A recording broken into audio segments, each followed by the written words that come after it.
Hello, everyone. Welcome to Pink Concussions, to our Domestic Violence Task Force meeting. And I'm also the admin, so I'm letting people in. And I'm really excited for this February meeting because I have Steffi and Annmarie, who Annmarie has been on before. And I'm just going to turn the meeting right over to them while I let in new participants. So welcome to the meeting, and the meeting's yours. Thank you very much. Great to be here. So I'm Dr. Annmarie Burns, and I'm a consultant clinical neuropsychologist. I work for Brainkind with Steffi. We were formerly the Disabilities Trust, but in September last year we had a rebrand, so we are now known as Brainkind, just to kind of avoid any confusion. Steffi, would you like to introduce yourself? Yeah, I'm just going to pop everything on the screen as we do this. Please let me know if this works. If not, we'll see how we go. Can everybody see the presentation? Looks great. Amazing, amazing. Thank you. Hi, I'm Steffy Bechelet. I'm the domestic abuse and brain injury researcher here at Brainkind. And what we're about to present to you, has sort of been our labour of love for the past 2 years, both myself and Annmarie, and a few others also in the team, trying to get this to this stage. So should we just start? Annmarie, is there anything else we need to Yeah, say about absolutely. Brainkind? Okay.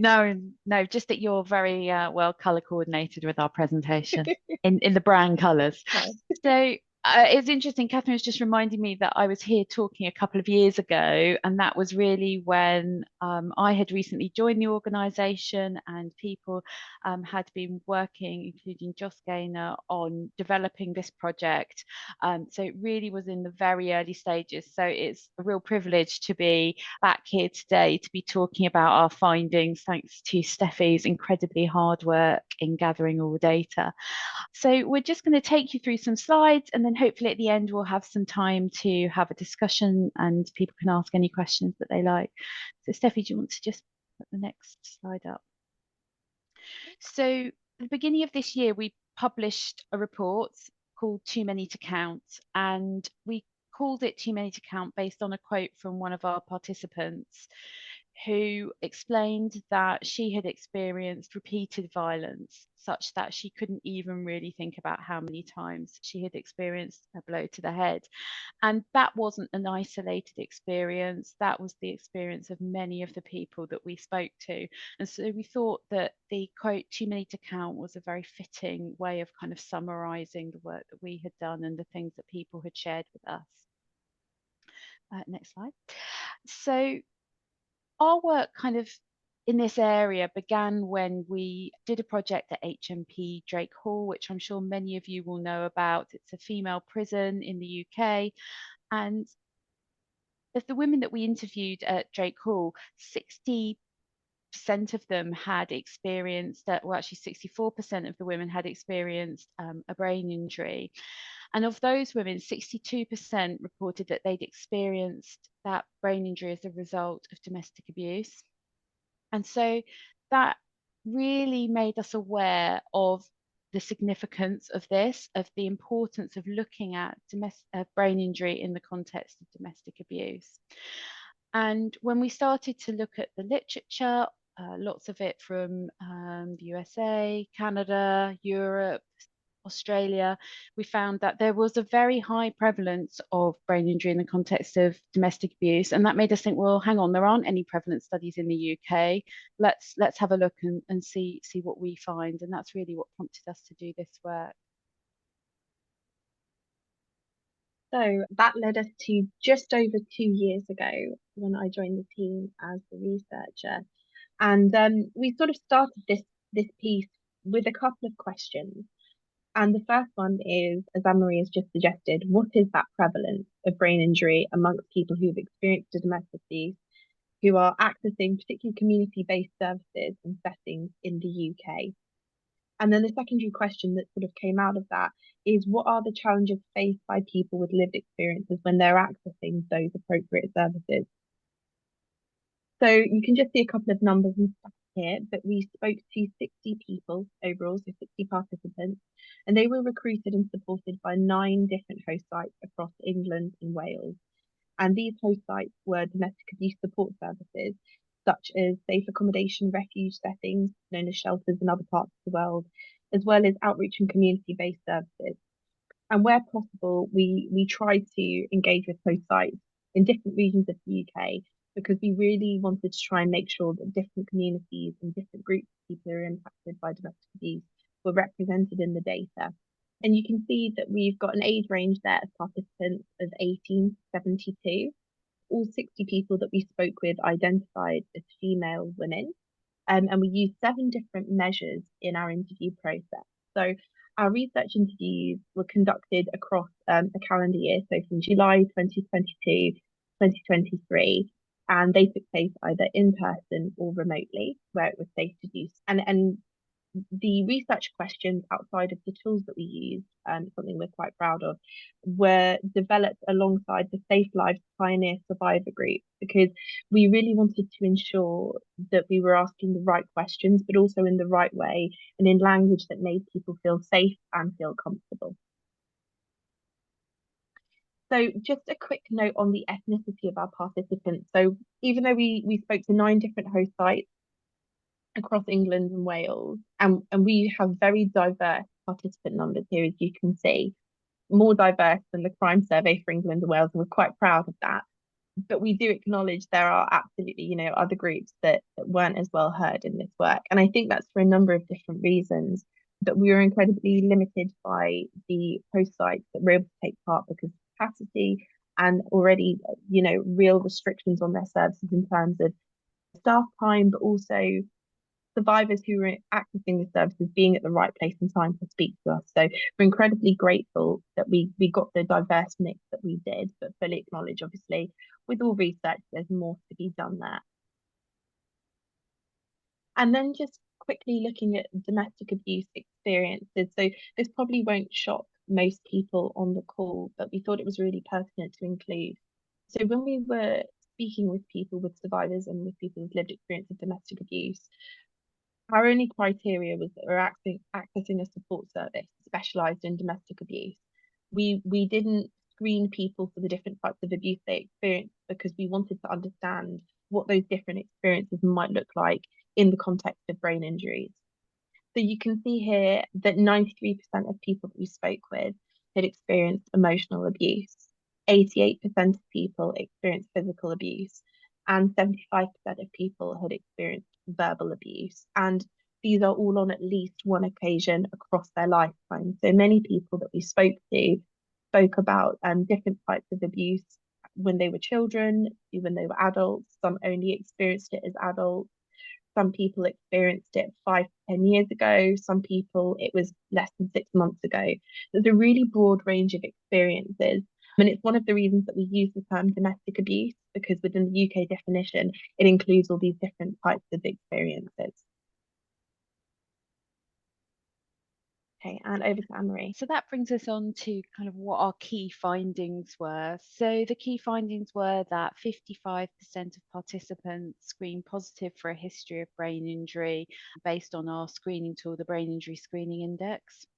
80% of the women reported that they'd experienced at least one significant blow to the head, and a third of participants had experienced a loss of consciousness. So these are serious injuries that people are experiencing. And 75% said that they'd been held in a way that they felt they couldn't breathe. So we can see there lots of the women, 55%, have this history indicative of brain injury, but also it's looking like that those brain injuries are sustained not only through blows to the head, but also potentially through hypoxic injuries, through non-fatal strangulation.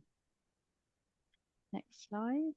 So we also found that our participants were experiencing moderate to severe levels of post-concussion symptoms as measured by the Rivermead, and also moderate to severe levels of low mood as measured by the PHQ-9, and moderate to severe levels of anxiety as measured by the GAD-7.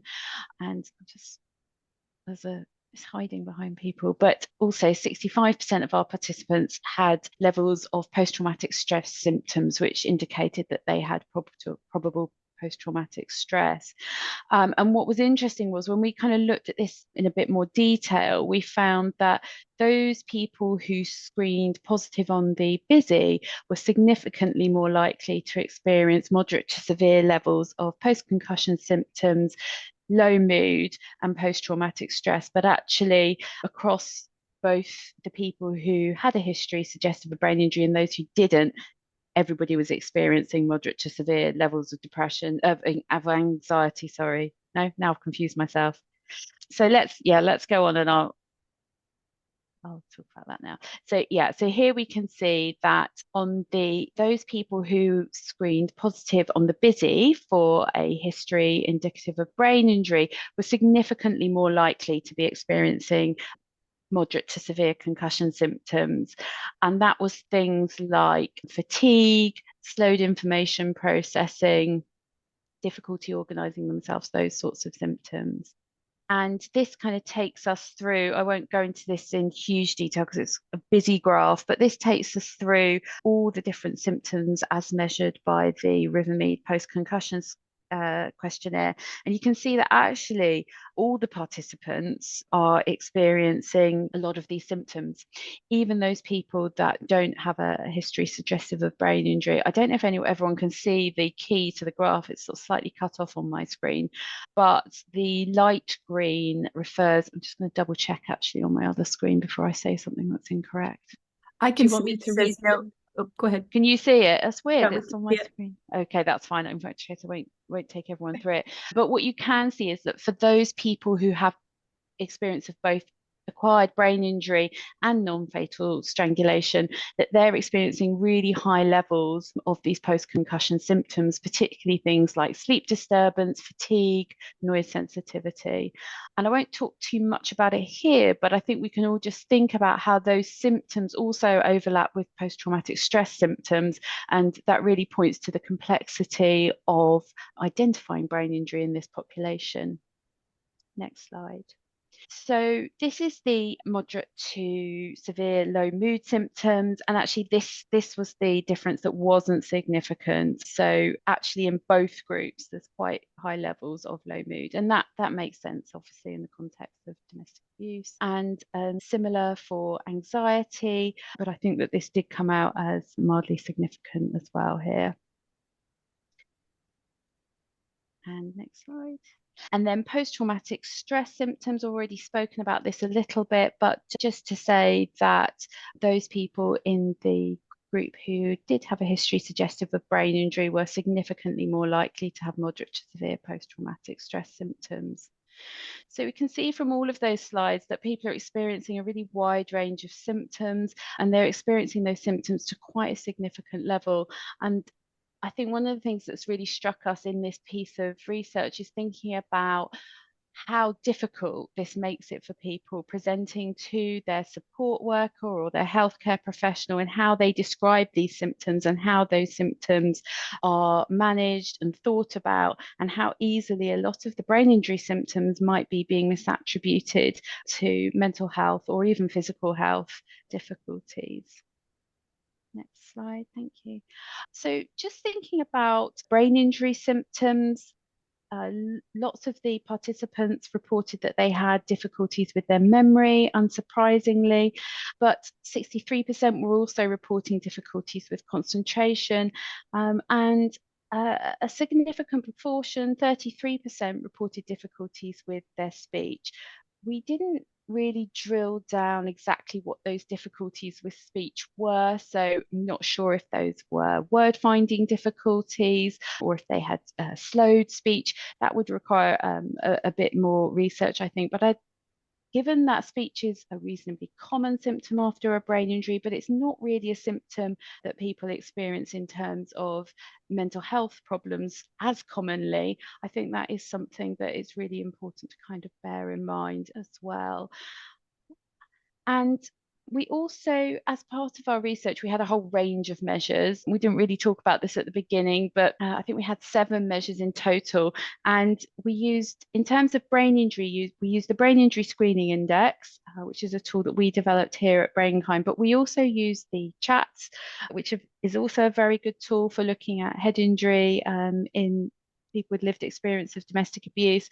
And what we found very reassuring was that our finding on the chats was consistent with our finding on the busy. So the two tools were really mirroring one another. So on the chats, 83% of participants reported that they had been hit on the or hurt in the head, and you'll remember that we found that 80% of our participants on the busy had experienced a serious blow, so that's very comparable, and 70% reported that they had an experience where someone had put their hands around their neck, and that's quite comparable to our finding that 75% of people had been held in a way they felt they couldn't breathe.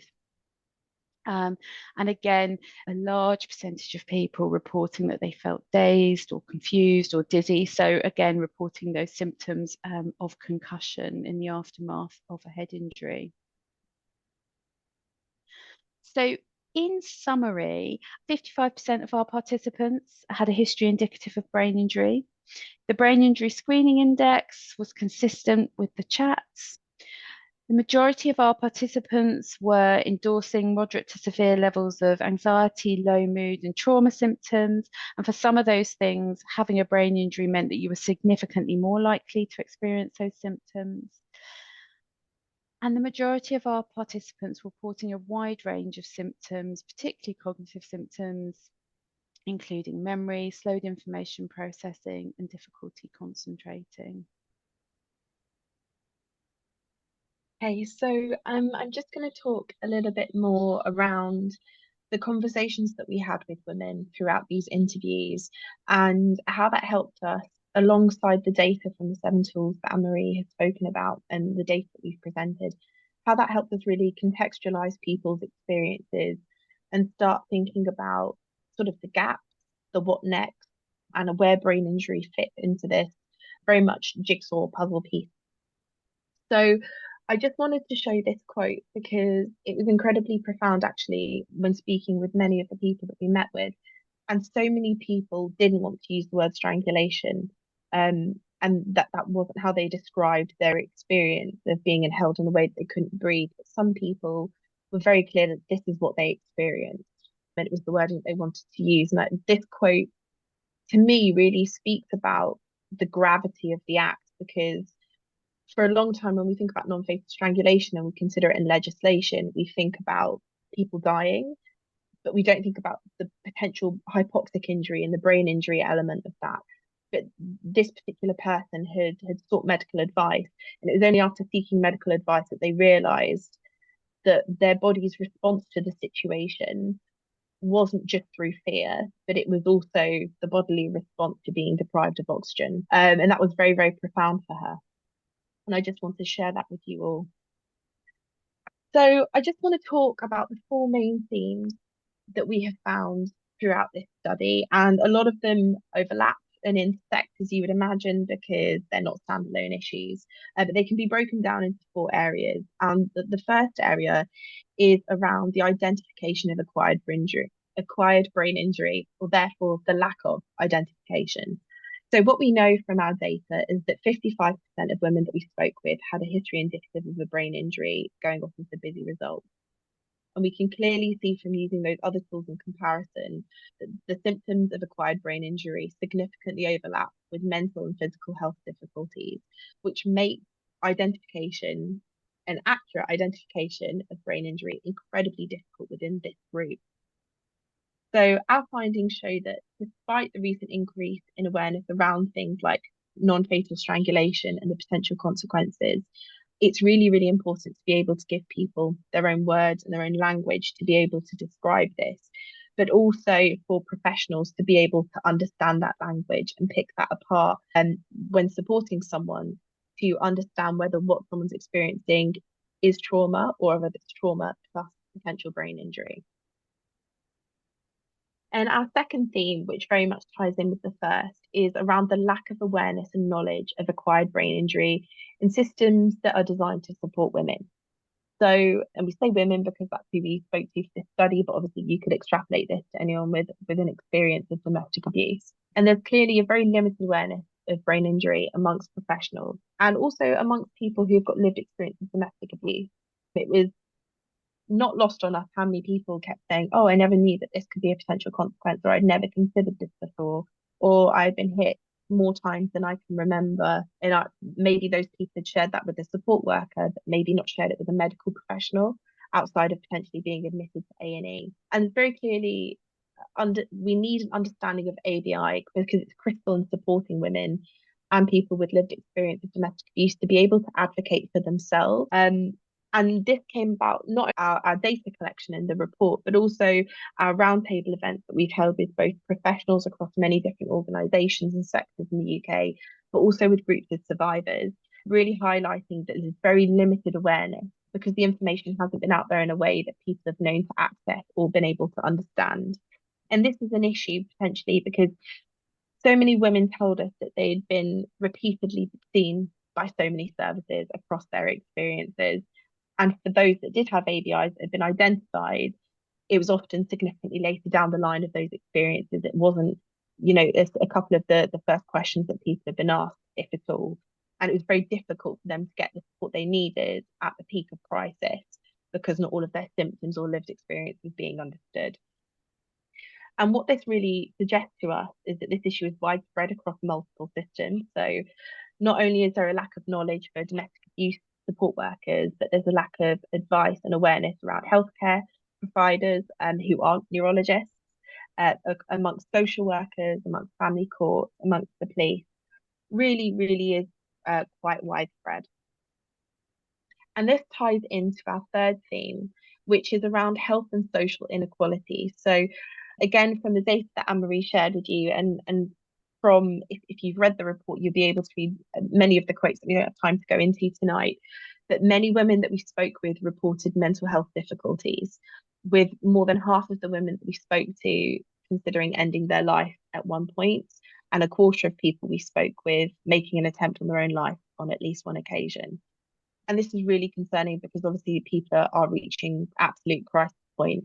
And what we also know from the data in our study is that the majority of participants were experiencing post-traumatic stress, many of those on the severe scale of things. And this, combined with a potential acquired brain injury, as we know, makes it incredibly difficult for people to navigate systems and access care. So, and what we do know is this, coupled with the lack of awareness and prevalence of ABI knowledge, can paint a really, really tricky picture for people.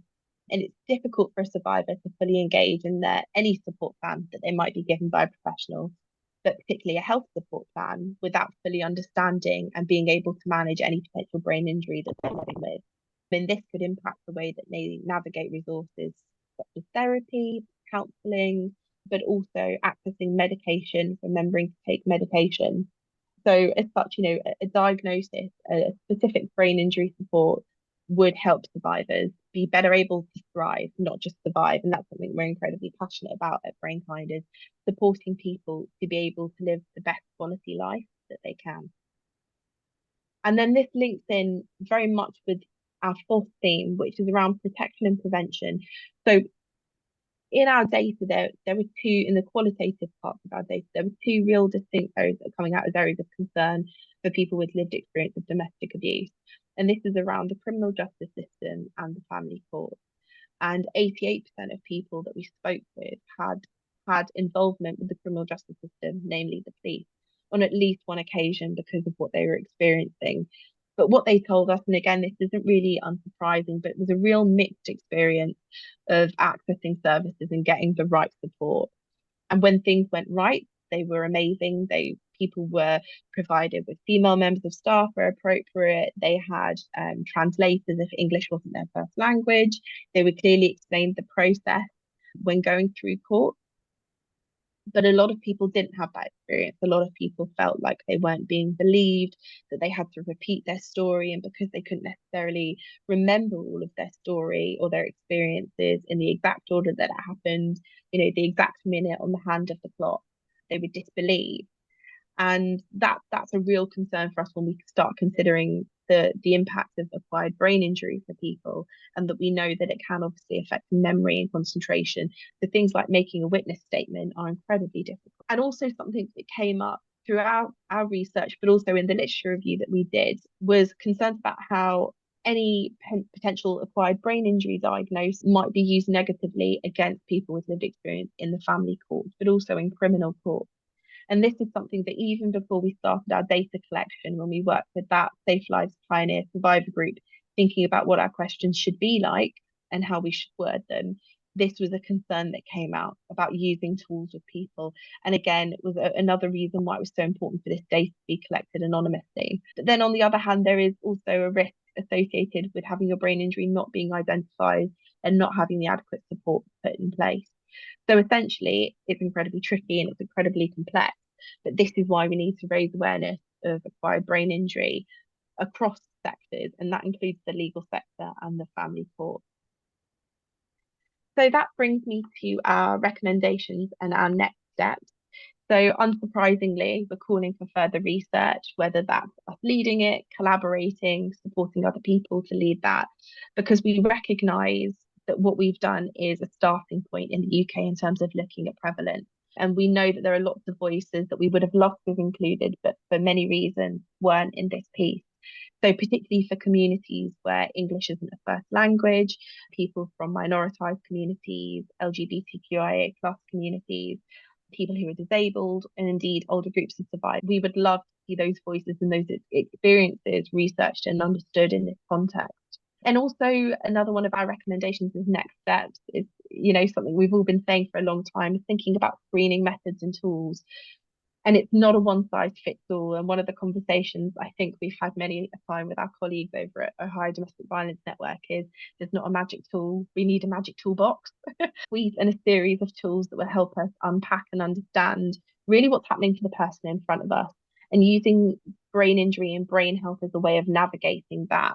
But removing the fear of diagnosing people when that isn't the professional setting that you find yourself in, but being able to better adapt your care because you understand the signs and symptoms that someone's presenting with and how that might lead from an experience of an acquired brain injury.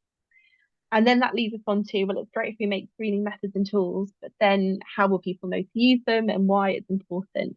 So training for professionals, but also I think what goes hand in hand with this is also raising awareness amongst people with lived experience to allow them to self-advocate and to feel empowered with the knowledge about what they may have experienced.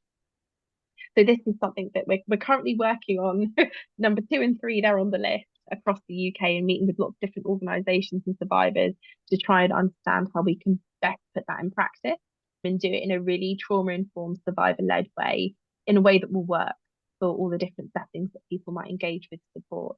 And then it's a long-term goal, and it's a big goal, but it's an important one to us. It's seeing policy and legislative change that reflect brain injury in the context of domestic abuse. So in the UK, we have the Domestic Abuse Act, which was passed in 2021, and that's brilliant. And it includes, there's a sort of subclause that includes non-fatal strangulation, and that's brilliant. But it doesn't reference brain injury. And we think it needs to. And we also think that there are spaces within potential brain injury and ABI policy that need to include the context of domestic abuse to make sure that those voices are heard. That's a bit of a whistle-stop tour of our study. Annmarie, I don't know if I've forgotten anything. No, I think that was a good summary. I will pop this QR code up just for a couple of minutes. This will take you to the report to download. If you liked what you've heard or you want to know more or you're curious, please do screenshot that now or just type in the link that you can see at the bottom, and I will stop sharing my screen in a second. I'll just give people time to write that down if they need to. Thank you both for reviewing what you've been doing, and I think especially the next steps, because with all this information, the worst thing would it be is if this information was used against the very people, and for the context for people that, well, you've been the victim of domestic violence, but you have a brain injury, so therefore we're taking your children away. And the person that inflicted the violence is going to parent because at least he doesn't have a brain injury. So that's sort of the ultimate. We had a talk from Canada on Paul, and I can put that up, what's gone on in Canada. I would like to, since Nick got up early, I'd love to flip over to Nick and just have your thoughts from what's been going on in Australia. if I can put you on the spot. We have indeed. Actually, I had a question for the two presenters, and maybe I misheard. It's kind of at the margins, but around nomenclature and classification.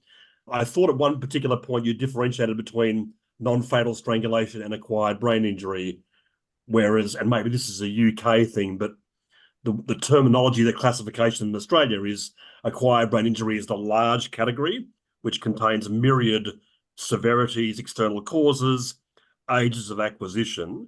But as far as domestic and family violence is concerned, the two main subgroups, traumatic brain injury or head injury, and then anoxic or hypoxic brain injury from non-fatal strangulation. Both are brain injuries. But I thought at one particular point, maybe I misheard, that you talked about non-fatal strangulation and differentiated it from acquired brain injury. And I wonder whether I misheard, or whether there was a reason for that. Well, potentially we did it by mistake, but no, it would be the same in the UK as it is in Australia, and non-fatal strangulation as a mechanism of brain injury would fall under the umbrella of ABI. I do think in the UK, and maybe you're a bit more advanced in Australia, I think there's still work to be done around people realizing that non-fatal strangulation can result in a brain injury. I think we're still absolutely, yes, kind of treading that path. Can I say something? Hi. Yes. Hi. I'm sorry. Eve, I'm a little nervous with you driving and talking. Eve, I'm a little nervous with you driving and talking, I gotta say. Oh, I'm good. Wolfie has the wheel. We're good. All right, I just want to put it out there. I don't think he's driving and talking. See, look, Wolfie has the wheel. It's being held up. I don't have to do anything. I wanted to say this was an amazing, excellent, beautiful presentation. We're actually finding some of the same things in our work. So it's just really awesome to see that we're seeing almost the same exact themes and stuff in the work that we're doing. And I think what Nick was trying to say was something that I struggle with too, is that people differentiate a traumatic brain injury from an ABI. And really, ABI is the umbrella, is the large term. And a traumatic brain injury is an ABI, as is a strangulation-related alteration in consciousness. So I think sometimes people separate. So sometimes people call the strangulation an ABI and a TBI, when really both are ABIs. And I think that's, Nick, correct me if I'm wrong, but I think that's what you're getting at. And I agree with that. I think, maybe we got a bit confused when we were doing the presentation, but no, I completely agree with that way of conceptualizing it. I think that is the most accurate way. And so sorry. And I just, since Catherine doesn't want me to talk and drive anymore, I'll just say, I absolutely love what you did. I think it's just really awesome. I love, you've touched on so many of the nuances that we might forget about, especially with respect to women, being diagnosed with a brain injury. That is a struggle. And one of the things that I've tried to do, and I don't know if it's going to work or whatever, but I think that every woman has the right to know, but then you don't necessarily need to share that information with everybody, right? So if the court system is involved, you can tell her, look, this is what's going on. We're not going to share this with your attorney or with the judge or whatever, but so you can understand what you're dealing with.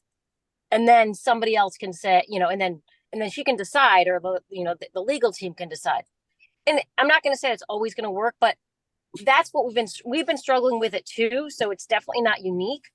And you're absolutely right. I think that one of my main goals is to educate judges and attorneys, et cetera, to say, if this guy gave her the brain injury, why are you going to give the kids to her? And not only that, but it doesn't mean you can't parent. If I ride down the street and I have a bike accident and get a brain injury, no one's coming to my door to take away my kids, right? So it just doesn't even make sense. So I think if we educate judges and the right people, I think we can get there. But that education, as you said, is just such a huge piece. And one other point I just want to make, and you kind of alluded to it too. You're talking about as you're referring to the post-concussive symptoms.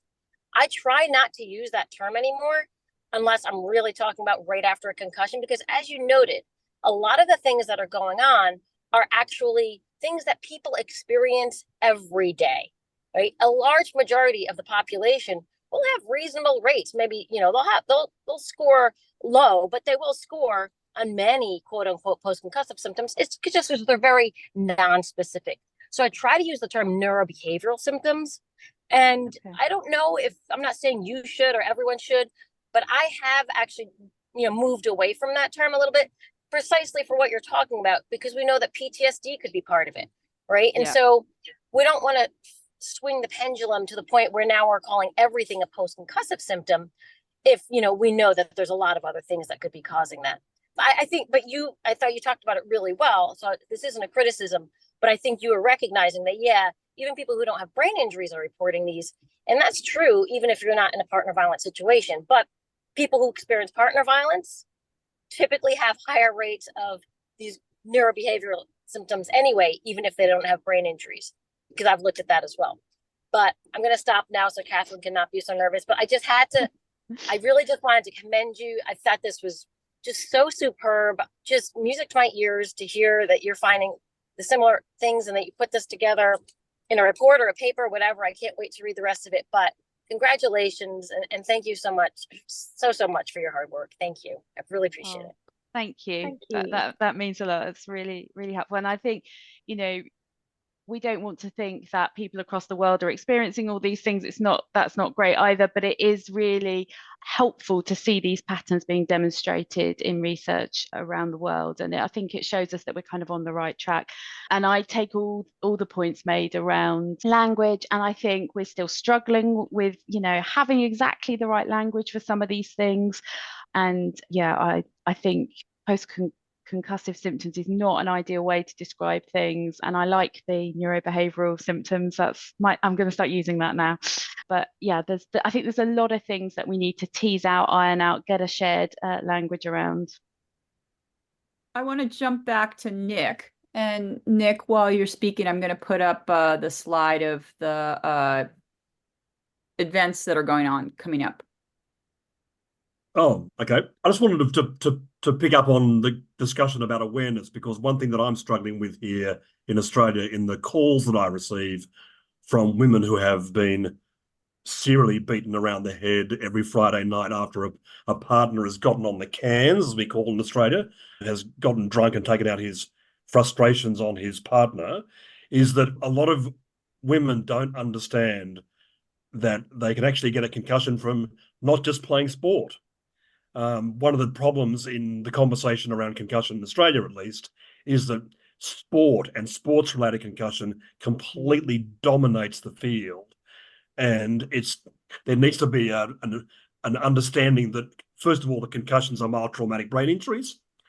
Often concussion is used as a term to soften the impact and significance of the injury that has occurred, A, and B, that concussions and mild traumatic brain injuries in general can occur via other means than simply sport. That was my supplementary question. No, absolutely. I think that's really important. And one of the things that came out for us around the importance of awareness raising with people of lived experience was that often the women weren't even aware that blow to the head or that experience of non-fatal strangulation might have been what caused their symptoms, because they're experiencing those symptoms weeks, maybe months later, and they're not connecting it with that that time when they had a serious blow to the head. And so then when they go to their healthcare professional, they're not able to advocate for themselves and describe their symptoms in a way that's going to make the healthcare professional think, hang on a minute, maybe I need to ask about brain injury here. And it's much more likely that they're going to be diagnosed with depression or anxiety or something like that. So I think that awareness raising across multiple different groups of people, professionals, people with lived experience, is so important. That just makes me think, Annmarie, I don't know if you'll remember that there was that one person who thought they had early onset dementia, then they thought it might have been the menopause, all because their abuse had happened more than 5-10 years ago. They weren't associating the impact of what had happened with the signs and symptoms that they were experiencing with, and they thought they were, they had the beginning of Alzheimer's, which they don't. Thankfully they don't, and they've now got the support that they need. But I think it really speaks volumes about the lack of information that's out there for people. And obviously, we're really clear on saying to people, not every head injury is going to be a brain injury. We don't want to terrify people that they've got lived experience, seeing a poster go, oh my gosh, I have a brain injury, and thinking worst case scenario. But there certainly has to be some information out there, because at the moment in the UK, we can only speak for the UK, but there's not a lot.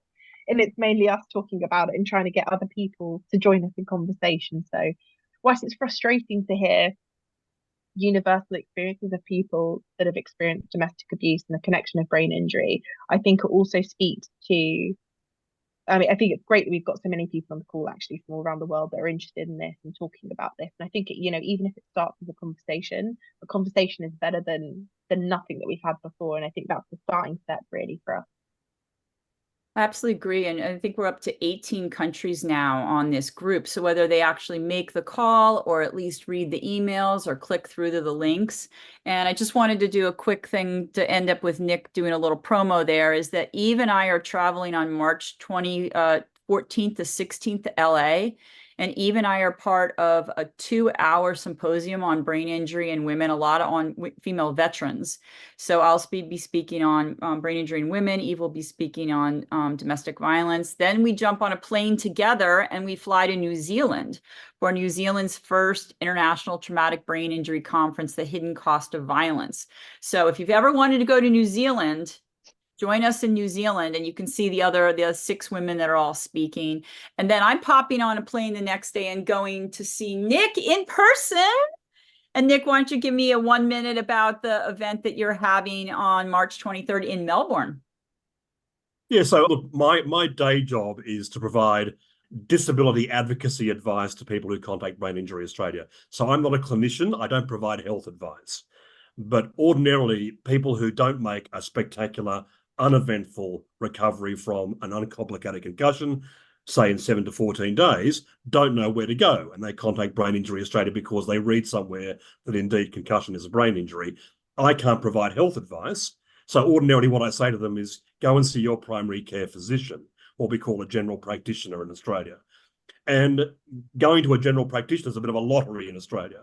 You will often get a GP who will do the precautionary thing of ordering a CT scan, which is ordinarily a complete waste of time and taxpayer money, because the findings on a CT scan for an uncomplicated concussion, a one-off concussion, are ordinarily negative.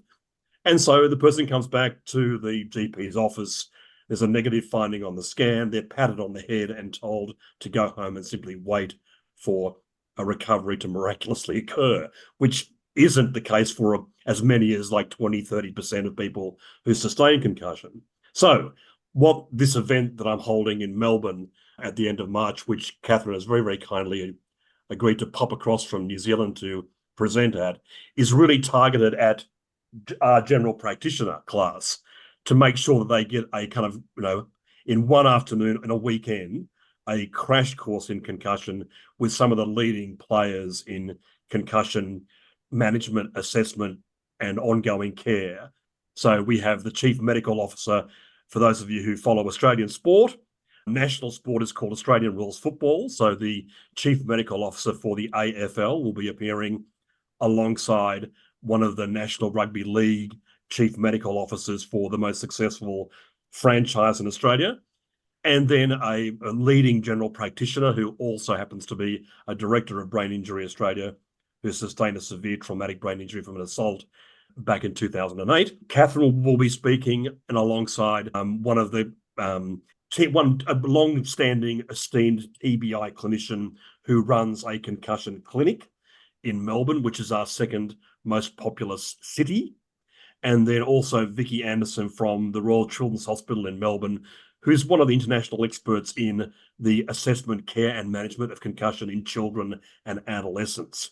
So hopefully in the space of that 4 hours on a weekend afternoon, 23rd of March, people will get, those who are in attendance, hopefully a mix of GPs, coaches, trainers, physiotherapists, occupational therapists, sports administrators. What they'll get is sufficient knowledge, evidence-based best practice around concussion management to be able to apply it to their daily workaday lives. So that's the event that we're holding 23rd of March.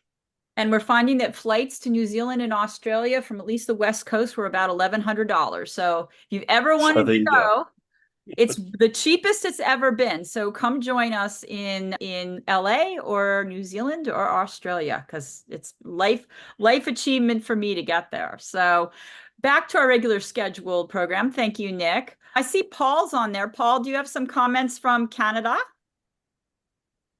I don't know if Paul's driving or conducting surgery or what. Eating my lunch is what I'm doing. Are you in the cabin, Paul? Yes, we are. I'm on sabbatical, and so we're living off grid at the cabin. But thanks for the opportunity to comment, and great to hear the report and the review of it today.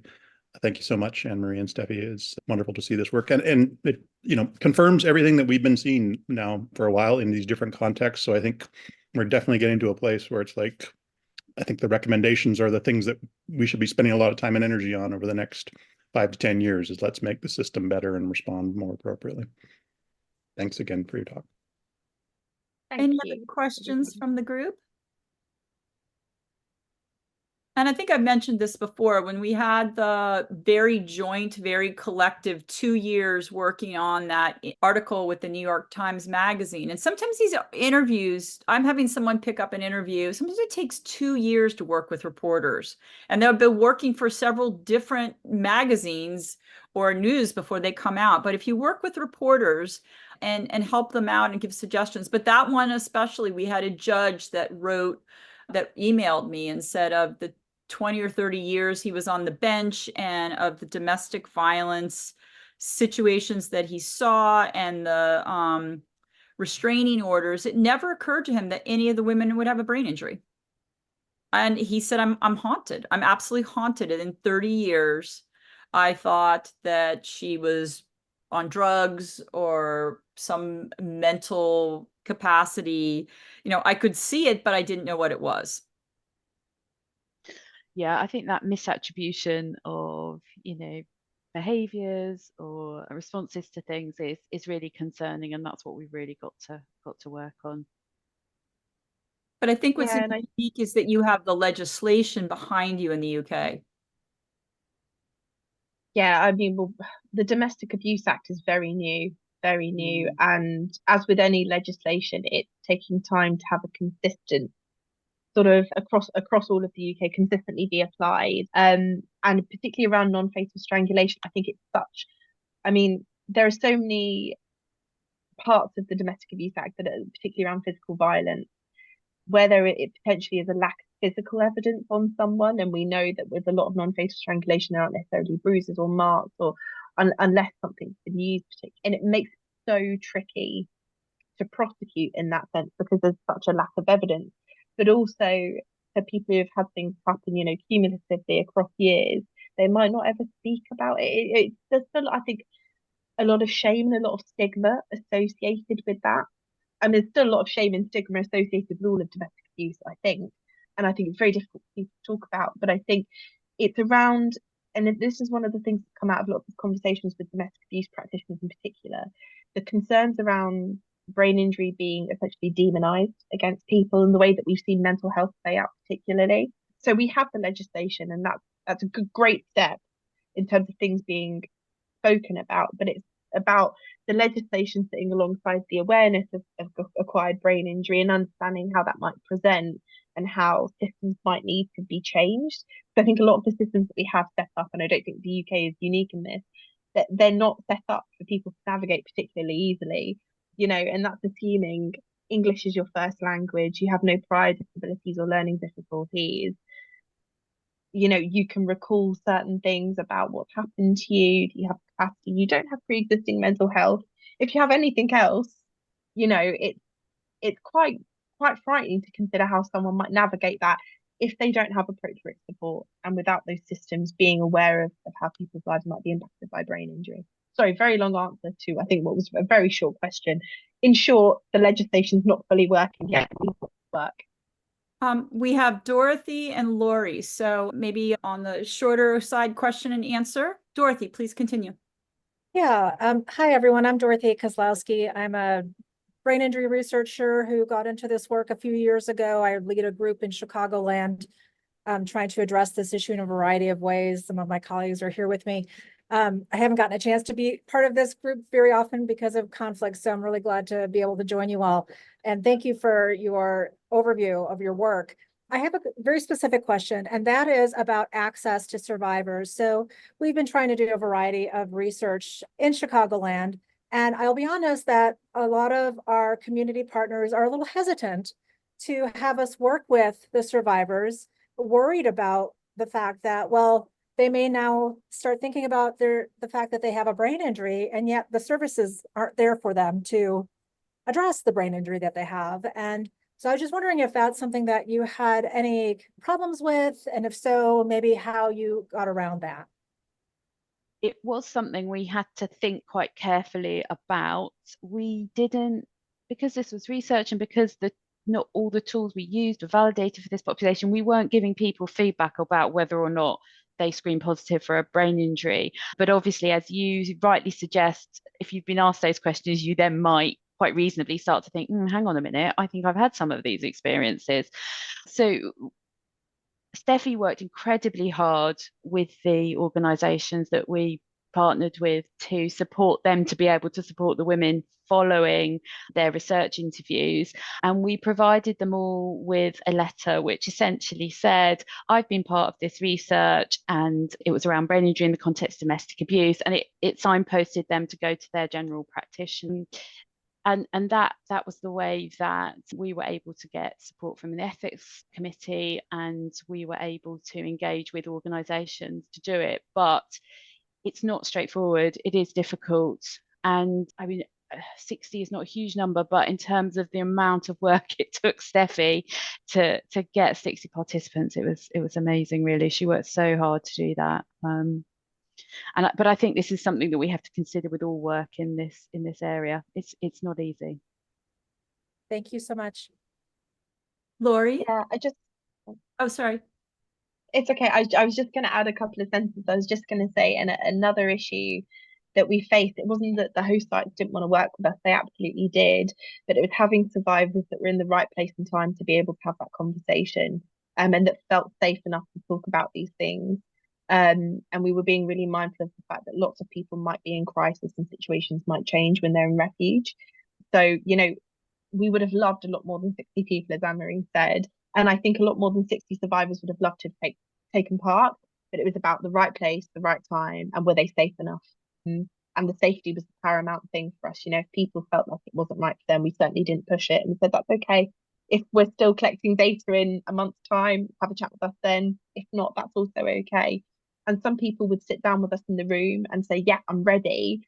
And then when we started going through everything consent-wise with them and, making sure that people really understood what the process entailed, people go, oh, actually, I feel like this is a bit too much, and I don't feel prepared, and I don't feel ready or okay. So that was another reason why I think it was particularly tricky to get into those services.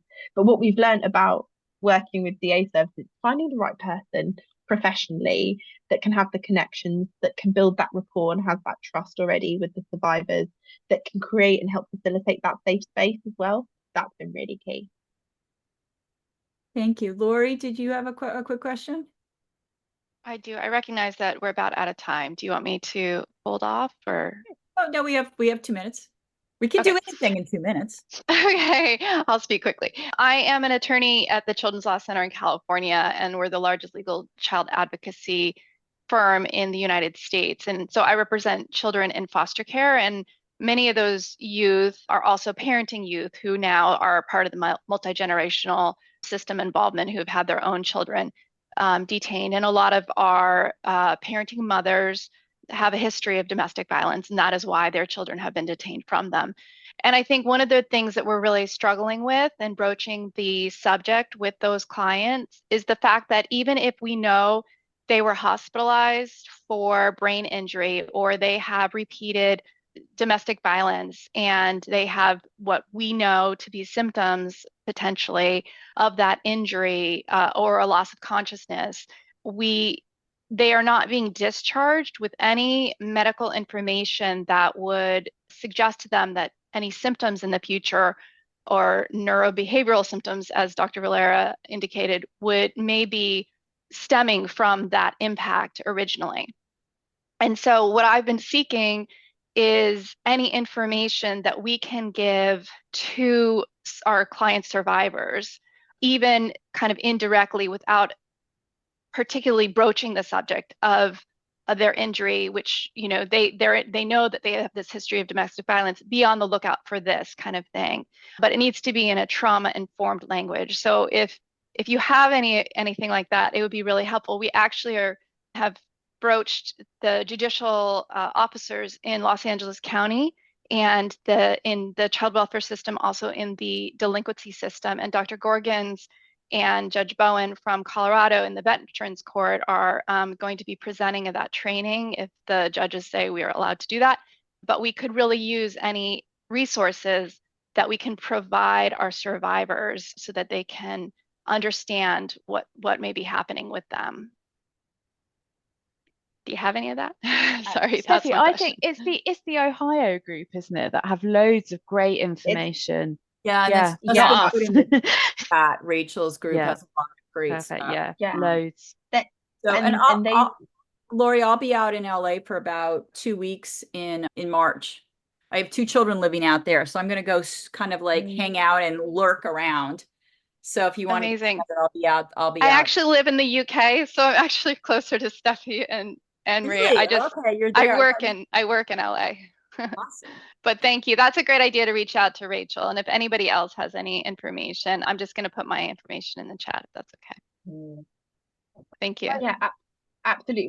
We are working on our own information for the UK, but I appreciate if you're working in LA but based in the UK, then the Ohio Domestic Violence Network are absolutely the right people to get in touch with. They've been phenomenally supportive of our work as well. So, and the tools are really great and really accessible and free. Well, everybody, thank you so much. Do check out on pinkconcussions.org. I spent the last 3 months getting our annual report done, and even if anyone looked at it, I'd be very happy. And you'll see Steffi and Annmarie in there in some talks that we did over in England. So thank you, everybody, for coming. And Eve and I will be in New Zealand next time for the March meeting, but it'll be carried on by Kate, and Kate Iverson's got a great guest. So enjoy March. We'll watch the video, and I'll see you all again in April. Take care, everyone. Thank you. Thank you. Yes, Bye. thank you both. Thank you.